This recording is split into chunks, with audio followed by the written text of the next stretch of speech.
Hi, my name is Sonya McCoy Wilson, and I am the Associate Vice President for Learning here at Atlanta Technical College. On today's episode of the Culture of Caring edition, we will be talking to Mike Ramos from the Hapeville Charter Career Academy. Yes, it's good to see you. Good to see you too. As always, good Yes. to see you again, Mr. Ramos. So I've already said that you are from the Hapeville Charter Career Academy. Mm-hmm. Please let us know in what capacity your work is with the Academy and how you are connected to Atlanta Tech. We're a charter school, local authorized by Fulton County District. I am the superintendent, executive director of the charter school. My connection to this school is through Dr. Williams. She's on our board, and she invited me to be part of the board for ATC. So I've been a board member with the ATC local board since 2022, and this year serving as the chair of the board. Awesome. I didn't realize that about the board chair. Yes. That's wonderful, and we are glad to have you in your partnership and your service to Atlanta Tech and Hapeville. So we're going to be talking about cultures of care today. Okay. And I just wanted to provide a brief kind of high-level definition of what caring cultures do. So caring cultures are cultures that emphasize on K-12 campuses, college campuses, and corporations as well, that emphasize fostering relationships that are characterized by kindness, respect, and sense of belonging, inclusivity. So I'll start with that. So in what ways are you and Hapeville Charter building community partnerships with Atlanta Tech? You'll describe that relationship. Well, we've got a long history with Atlanta Tech in building community partnerships. We serve, quite frankly, in an underserved area, South Fulton area. The primary cities, South Fulton, Fairburn, Union City, Hapeville. And one of the greatest opportunities we have as a charter school is to be able to provide these choices for the families in those areas. Through partnership with ATC, it's a long-standing partnership. The school was first authorized in 2009. And that same year, we had a partnership with ATC for dual enrollment. So we've been now going on 15 years with the partnership. These opportunities allow our students to engage in dual enrollment programs here, and among other schools too, but primarily our students are coming here. We're providing them with an opportunity through the CTAE programs to expand their opportunities, their horizons, their visions, to lift themselves, and in so doing that with the business and the schools, giving them those opportunities to see that there's a future. That's wonderful.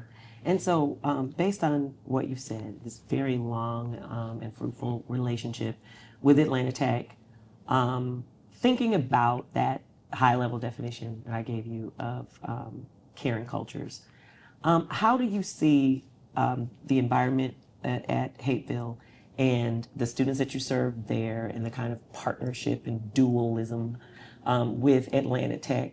How do you see those campus cultures representing cultures of caring?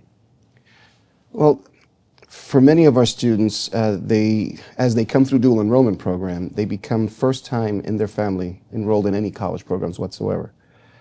So we see a uplifting culture within our, particularly freshmen and sophomores, as we introduce them to the potential as when they become juniors and seniors, and how ATC has embraced our students to grow and learn within the programs that are offered, specifically healthcare, automotive, aviation, and they see that there's a better way. They see that we have a culture of care for their development, for their educational, professional, and personal development. Just recently, our students, our football students, many of them are dual enrolled. They decided to present themselves a little bit more professional from what they've learned through the dual enrollment program and encourage the entire football team. Thursdays, they come to school in suits. Wow. So it shows them, and this is something that the principal started in the last year, and the coach, our athletic director, Coach Gordon, who is also the vice principal, but to show them that a culture of caring starts from within and then embrace and spread through the community. That is a wonderful thing. I would love to see photos and like do some kind of story on that Absolutely. football team Yes. and what goes on there.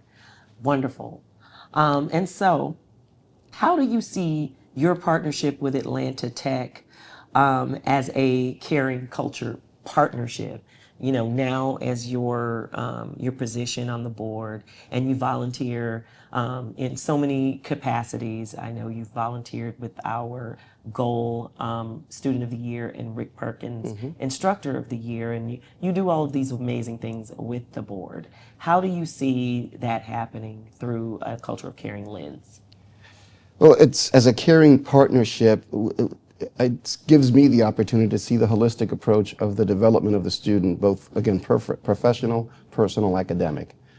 I think ATC does an amazing job with the development of our students and hearing their stories, particularly when I go to these boards, the Perkins and the Gold, and hear what both teacher and students have overcome, the adversities they've overcome over the years, especially the students, and to see where they stand today because of what they've learned through the caring partnership that ATC offers them through counseling, through just giving them and providing them the opportunity, the strengths, the tool to succeed. Absolutely. And in thinking about those goal students, those are the ones, the stories that you get to hear that are so transformative. And in thinking about all of that, I know that you are in front of hundreds, if not thousands, of students, you know, on a weekly basis or so.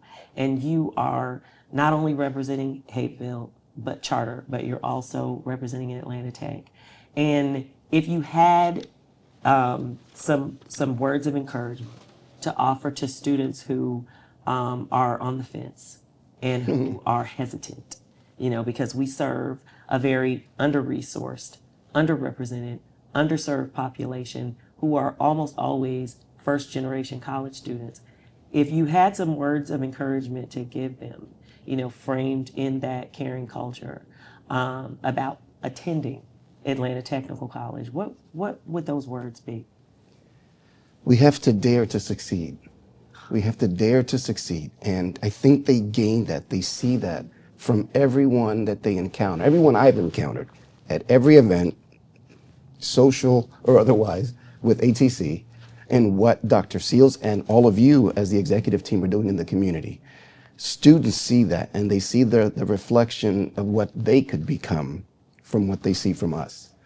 My words of encouragement is just that: dare to succeed, take the next step, come see us, come see a institution, but come see us, ATC, and see how we can make a difference in your life. They can make a difference in their life if they just allow themselves to dare to succeed. Yes, and that daring part will meet you halfway. Yes. A lot of times, students feel like because they're the first in their family, that college isn't for them. You know, Yes. history has shown. You know, my family history is we don't do this. And so often, you know, when they finally take that step, that first step, and they dare to succeed and they get on the college campus, they're still frightened until they get in the classroom Yes. and they meet our faculty. And we have very small class sizes. They meet our faculty. They spend the most time at the college in the classroom with our faculty, who will take them that extra step, meet them where they are, show them that there's really nothing to fear except fear itself. And that failing or not doing as well as they thought they would do on the first assignment or the first test or the first paper is not an indication that they are a failure. And it's not an indication that they don't belong there, here. It's an indication that they are intellectually fit and they just need to pivot. They just need to learn our study skills and how to be a college student. So learning, you know, that there's success also in not meeting the bar or failing the first time. The most interesting part of that journey of every student, particularly the students that we typically serve, because they are first-time, full-time college students and their family. They've heard, we're not that family. We can't do that. We haven't been able to do that. What they find in that first classroom is that there's others like them. It's like, oh, I'm not alone. This is something that I was told I would be alone. I'm not alone. We're learning from each other. And I think that strengthens their resolve to succeed, that there's opportunity. The faculty, the staff, the counseling, the different directorates of the college also show them those avenues of success. But that first feeling of, I can do this, starts in the classroom. And they don't typically see that, because I think we've all learned in life, right, that for those that want to succeed, we're often pushed back down by those that can't succeed. Absolutely. And it's easier for me to convince you to stay with me down here than to see you succeed, because then now I have to go succeed too. I have to do things to make myself better. And I don't want to do that. I'd rather keep you down here with me. Right. And we serve a community that often hears that, that there are no opportunities, that there are no availabilities for them. They see a huge difference. We see that at commencement every year, to see the graduates and the beaming smiles of not just the graduates, but their families, of what they've learned through this caring culture of the campus, that they can then propagate with their families and friends. And there's that idea of change and transformation, so that, when you come to this classroom and you see all these people that are just like you, that's a community that you're building. Yes. So, Mr. Ramos, we are rounding down to the last question. So I've already asked you about what advice you would share with a student who was hesitant to start their journey. What advice would you share with another high school partner or a community partner who was hesitant or thinking about partnering with Atlanta Technical College? What would you tell them? Almost the same what we tell our new students, or the up-and-coming students, that feeling nervous is a normal thing, particularly when venturing into something new. It's natural, it's normal to feel nervous about that next step. But I think my advice would be to the partners or potential partners, as well as the students, is to focus on the goal, focus on their goal. What is it that you believe you would like to do that you've convinced yourself you can? From the community, how can we help ATC? How can ATC help the community partners that we haven't really thought that we can or that we can't? But just focus on the goal, believe in that goal, believe in that path.